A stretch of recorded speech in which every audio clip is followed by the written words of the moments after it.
The views and opinions expressed on Unlock Your Wealth Radio are those of the host, guests, and callers only and are not necessarily the views of Unlock Your Wealth Radio, Heather Wagenhalls, or Success Publishing International. More willpower than a barefoot woman at a shoe sale. Able to stretch a single paycheck for an entire month. Makes money concepts easier than third grade math. Introducing your purveyor of prosperity, Heather Wagenhall. Work all day, stress all night. Take your mind off your money and focus on your life. Money don't matter or the stuff it bought. It's the way you think, not what you've got, yeah. Unlock Your Wealth Radio starts now. Get your money mind right. Indeed. How do you like that? Get it right. Welcome to the show, everyone. I am your purveyor of prosperity, Heather Wagenhalls, flanked, as always, by the maestro of moolah, Michael Terry. She hasn't replaced me yet. There's always a first time for everything. Just kidding. Love you. Mean it. And today's show of Unlock Your Wealth Radio, like most of them, I guess, is sponsored in part by Audible.com. Yes, indeedy. Get your free audiobook at audibletrial.com/Unlock Your Wealth and click on the link to over 150,000 titles to choose from for your iPhone, Android, Kindle, or MP3 player. And this is a special offer for Unlock Your Wealth Radio listeners. Take advantage of it today. And you can even find my book on there if you want. And we've got more coming out this year, so I'm really excited about that. Miguel and I are working diligently to get all of our audio versions of the books in line, so everything drops at the same time. So I'm pretty excited about today's show because, well, it's an exciting one because all of our hard work with our Keys to Riches finally comes to fruition in this week's key. I like this key. It's a break the budget. Yes. We also have a powerful moolah word of the day, don't we? Well, I don't know what it is. It kind of dovetails off of a conversation we were having last week about value and being in the money, or when we were talking about net worth. Okay. And so it has to do with value and what's yours. So it's kind of an interesting, that's my little teaser for the moolah word of the day. And then we have another returning guest, Nahum Daniels, will be joining us. Cool. And we're going to be talking about scary things. Huh. Like hidden retirement risks, things you need to know. Okay. All right. Before you plan to retire. So he's going to address those with us a little bit later. But first, let's get on with this week's key, shall we? Break the budget. One of my favorites because I like to break rules. Well, yes. And so for the rule breaker types, it's really good because I'm telling you to go against the normal, conventional way of doing things. But, you know, as we talk about here on our biology-based money management show, it is physiology first. And what influences physiology? Languaging. Right? Okay. So experiences, input, information. So whether somebody's taking an action in front of us that's threatening or not, whether somebody says something that's threatening or not, whether their body language is congruent or matches. But one of the things about this key, and I guess for those of you who are joining us for the first time, I should probably fill you in on what the keys are. The Keys to Riches is a financial philosophy. It's a baker's dozen of financial concepts that I created that teach you how to think like the rich and be in control of your own money. It also gives you specific techniques to create or fix your credit, eliminate debt, save and invest, all while transforming your current financial habits into healthy money management skills. And we do this one key at a time, 1 week at a time here at Unlock Your Wealth Radio. And we are on our 7th key, which is break the budget. And this key requires the participation actively of what we learned in our 2nd key, which was take action and make assessment. Ding, ding, ding. So if you have been with us for the entire season, little memory jogger for the old folks in the room. Is this Jeopardy? Ding, ding, ding. I love sound effects. So I got to make my own because this is a low budget show here. I can't afford sound effects. So this key started 6 weeks ago when we did our Take Action, Make assessment. So if you have been with us, you have been stuffing your assessment envelope. If not, for those of you just joining us, what we've done for the last 6 weeks is gather all of our financial anything. So if it was money coming in or going out, it needs to be in this envelope. So that's pay stubs, bank statements, interest or investment statements. These are all of your bills, outgoing things, credit card receipts, you name it. If you gave your kid allowance in cash, you put that down on a paper, on a slip of paper. Anytime you made a purchase at the vending machine at your work, you put it on a piece of paper so you could track all of it. Now, remember what we talked about in our second key briefly, because I didn't want to alter things, but we're not looking for how much, because how much is relative. If you spend $1,000 on a pair of sunglasses, okay, is that too much? For me, it is. Exactly. But I just got a new pair this weekend. With all the bling and everything. We're not going to ask you how much you spent, but you probably have the money. It was $1,000. I spent $1,000 on sunglasses. So, but I could afford $1,000 pair of sunglasses. It's not going, whether or not I pay my bills or my rent or whatever. I mean, that's not affected by this. Mm-hmm. So how much is irrelevant? Because the thing that's the problem in this Physiology First show is the when we're doing it. Because likely when we overspend or impulse spend, it's a reaction that's instinctive as opposed to a well thought out response. So you thought this out? I did. Well, I didn't have to. I know you did. You know, because I have a lot of money, so I'm okay. So that's not a problem. But you have to think in terms of, so here's the problem. Whether or not I have money, if I would have been buying those sunglasses to soothe some sort of issue that I was having, if I was going to retail therapy and dropping $1,000, no matter how much money I have in the bank, it would be the wrong thing to do. We have a problem, But I didn't have sunglasses with me. I forgot to bring one of my myriad of pairs at home. And I was traveling, and I thought to myself, you know what? I haven't had a new pair of sunglasses in several years. Yeah. And I like to spend a lot of money on them because then it makes me keep track of them. I still have the very first pair of expensive sunglasses I bought, which in 1994 was $600. Wow. It was a boatload of cash. Sure. And I was like, my girlfriend's like, come on, you can afford it. And I was like, because I was having all of these angsts and issues about like not having money growing up and, I shouldn't do that. But the minute I dropped that cash, I took care of them. Mm-hmm. And so that made the world of difference for me. And so I'm like, wow, that makes sense. So I'm not just buying sunglasses, I'm investing in eye protection. Right. And I looked at it from that perspective instead of just being fashionable or frivolous with it. So it's different. So if I amortized this payout that I spent on these sunglasses over the time that I haven't bought sunglasses, I haven't bought a new pair in 5 years. But I got these sunglasses that amortize out to being what, $200 a year. Okay. If you think about if you thought about it, I probably won't buy another pair for another 5 years. So yeah, it was a chunk of money, but it's what if I buy crap sunglasses like some people take and they justify buying crap sunglasses all the time because they lose them. They haven't assigned a value to it, so therefore they don't take care of them. Right. And they're buying them all the time. Right. Are they prescription? No. Okay. They're just fancy. Yeah. I'll put them on for you if you want to see them. They're big. They got the pearls and the bling on them. They're like cat eyes. They're very, oh my gosh. I can see her.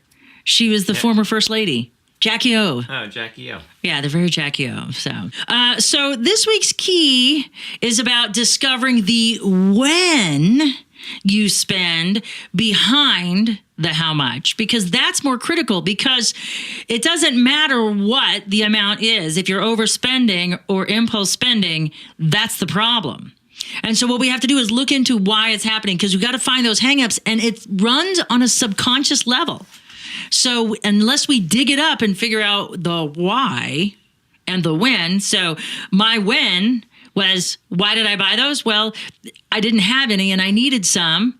And I could afford them, and I hadn't bought them in a long time. So I did think it out. Sure. It wasn't like, oh my God, I need those because they're fancy. Yeah. It's like I said, I need sunglasses, and I just happened to pick those. And that's like an extreme example, I suppose. But we have to think about it, and this is what we have to uncover, because it's never how much. I mean, to a degree, it matters. If you're spending more than you make, that's the problem. But you got to figure out what's behind it. And you can't figure out what's behind it until you assess the when. Because the why is always, I don't know. If you just think about, why'd you do that? I don't know. What's the kid's first response? Why'd you toilet paper that? I don't know. Seemed like a good idea at the time, right? Impulse, right? But what drove you to do that? Oh, well, everybody else was doing it and I wanted to be cool. Now we have the when. Yeah. So now we can reprogram the behavior. So when I experience these feelings and emotions and instincts, I can choose a better response. And that's what we're looking for.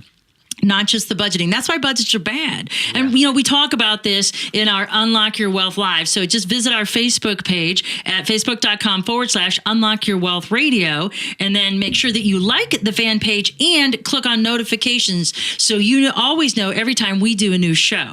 And so this week's show is Break the Budget. And if you missed it on Monday, you can circle back. Just look at today's show page and you'll get a direct link to that show.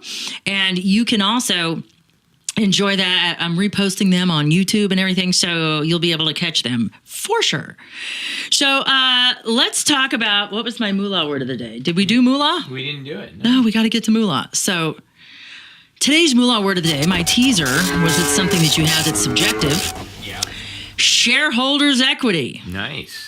It is an ownership interest in a corporation in the form of common stock or preferred stock. It is calculated by taking the total assets minus total liabilities, here also called shareholders' equity or net worth or book value.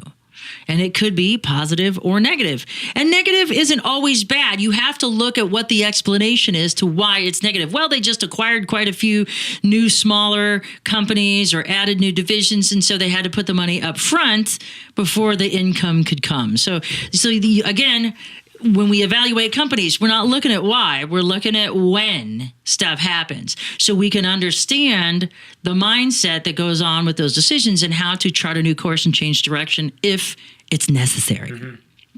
So what about retirement? If you're planning to retire in 2018, are you aware of the hidden retirement risks? Whether you retire this year or a few years down the road, or if you've already retired, you have some more work to do. You're not done with your investment portfolio. And we have returning investment advisor Nahum Daniels, and he's going to be talking about the hidden risks your retirement has and what you need to do to prepare for it. He is a certified retirement income certified professional, and he zeroes in on unique challenges you face in managing income and assets that need to last your lifetime. That's a big deal. Okay, because compression of morbidity, this fabulous term we get from our insurance industries, meaning we're living longer and at a higher quality of life. Yeah. And so if we feel good, guess what? We're doing more things. We're active. We're golfing. We're sailing. We're traveling. We're spending money interacting with our friends. These are the things that could be in jeopardy if we don't become aware of these hidden risks and make a plan to correct them if they are directly affecting us. So, Nahum, welcome to Unlock Your Wealth Radio. Please share these scary things we need to pay attention to. Thank you very much for inviting me back. It's an honor and a pleasure. Well, with your forthcoming book and all of the changes in the tax code and whether or not we should retire or if we don't have a choice, we're retiring, there's a lot to discuss here. So what are some of the top retirement risks that maybe financial planners aren't addressing with folks? Maybe they're not even aware of it. But what does the individual who is looking to retire this year or in the future need to be paying attention to? That's such the perfect question, because you said it, not every financial advisor is properly trained himself or herself in guiding a client through the retirement process, because retirement is very complicated and very challenging. So one of the most important things we need to do is to understand who to turn to look for proper advice to meet these challenges. The first and foremost is longevity. People today have to understand that you've got to plan for 30 years or more in retirement. So if you retire at 65, 1 in 4 members of a couple will make it to 95. Wow. 1 in 8 will make it even longer.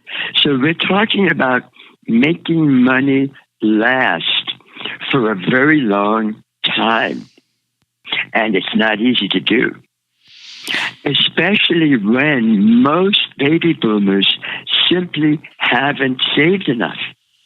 Only 15% of baby boomers, according to the most recent study, have actually saved $500,000 or more specifically for retirement. That leaves 85% of people with much, much less. And that in itself is a problem, and it makes us too reliant on Social Security, which we all have heard has its own challenges in terms of solvency and being sufficient to meet the promises that have been made to 76 million baby boomers who are retiring 10,000 a day. So that's your fundamental challenge. That's scary. Needing a lot and having relatively little for starters.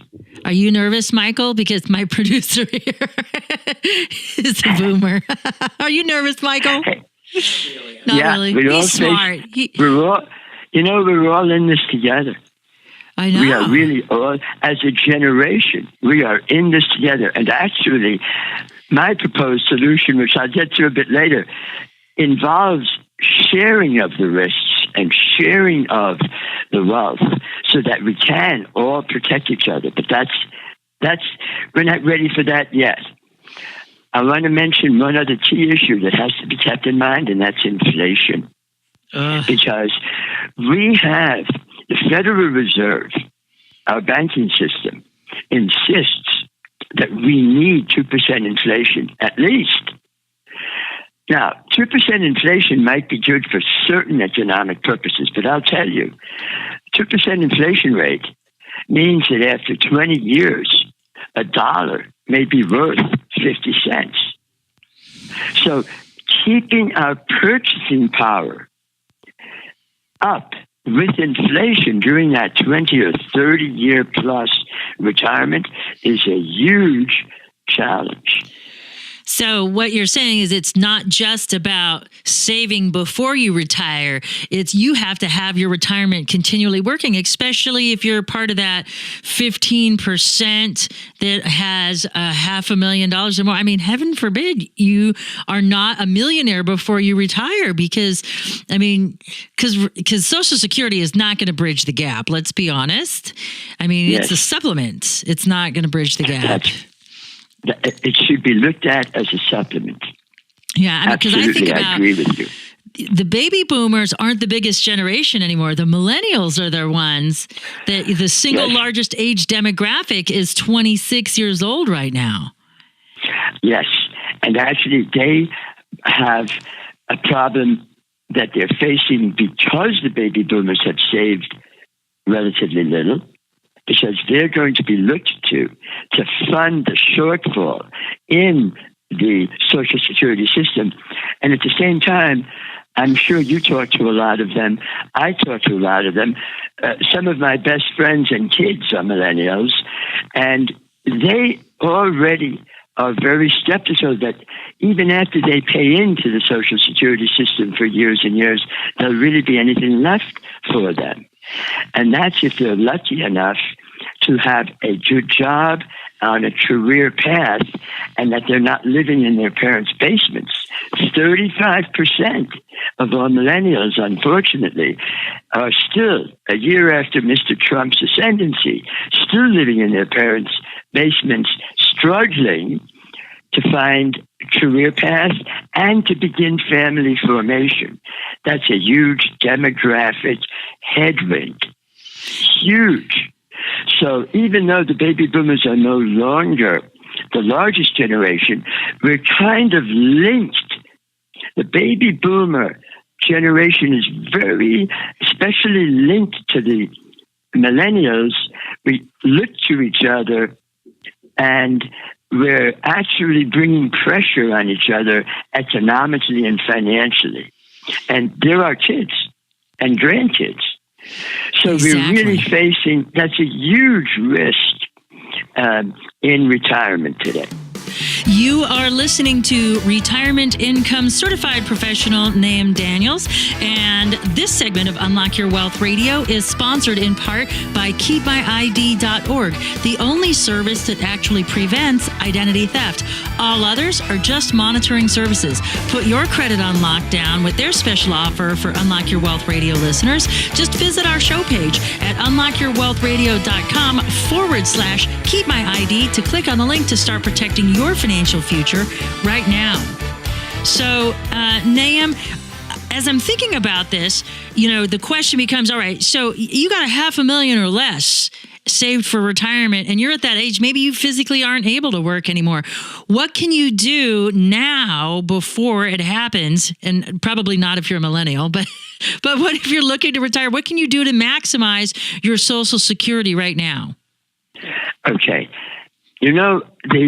The conventional approach today towards maximizing Social Security is to defer to age 70, because between age 66 and age 70, your Social Security benefit is guaranteed to grow, compound at 8% a year. Wow. Where can we get 8% a year safely? So most financial advisors today are recommending, you know what, don't touch your Social Security until the last minute so you can get a maximum payout. However, I do this every day with clients of a variety of ages and situations.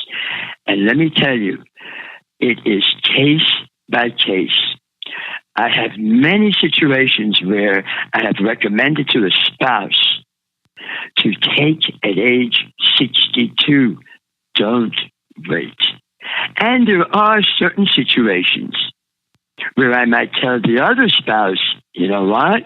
You should wait to age 70, but you should take at age 62.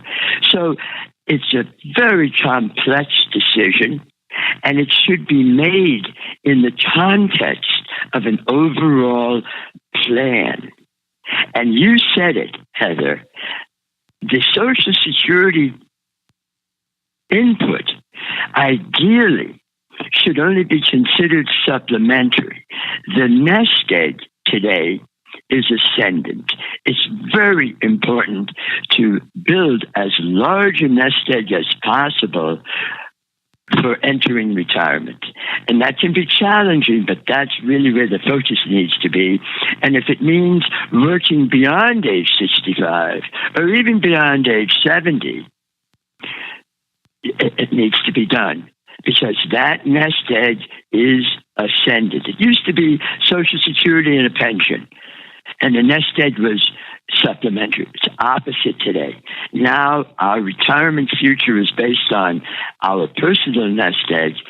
Our pensions, very secondary, and Social Security has problems, and we can't rely on it. We can't rely on it the way we used to. So what we need to do is take that nest egg and invest it properly. And one of the most important messages I wanted to share with you today and your listeners is this. When we're in retirement, you're facing risks that you don't face before you hit retirement. One of them is called sequence risk. It's not the average return that stocks or bonds have delivered over the last 80 years that you can rely on. What really impacts you in retirement is the sequence of those returns. Sometimes they're high, sometimes they're low. If you start your retirement and you have bad luck, and you have a year or 2 or 3 of really bad returns, and meanwhile, you're taking withdrawals because you have to live, it's very hard to catch up. So it's the sequence of returns that is most important. And we have to worry about depletion risk, which is actually running out of money before we run out of breath. So beware unrealistic expectations, too much blue sky, the idea that stocks have no place to go but up, and the Federal Reserve and the Greenspan put is always going to come to our rescue. We're facing potential challenges in both the stock market and the bond market. And therefore, the real problem that I focus on in my upcoming book is how we put our portfolio together and how most portfolios are imbalanced because they overweight securities, stocks and bonds, and underweight insurance. And the fact of the matter is that today, to meet all these risks about longevity and inflation and market risks and possible losses, my view, after doing this for 30 years, is that the fixed index annuity may be the best instrument to use to anchor the nest egg portfolio. And then around that instrument, we can place cash and stocks and bonds if we can afford to, if we have the surplus. But otherwise, we need to reset our expectations and prepare for the worst while we hope for the best. And to do that, we need a really re-rated investment portfolio. And that's the key to managing all these risks. Otherwise, we face uncertainty. And I know many people, even with a portfolio, that are so afraid of running out of money that they self-impose austerity and they live as if they have a scarcity problem when in fact they have abundance.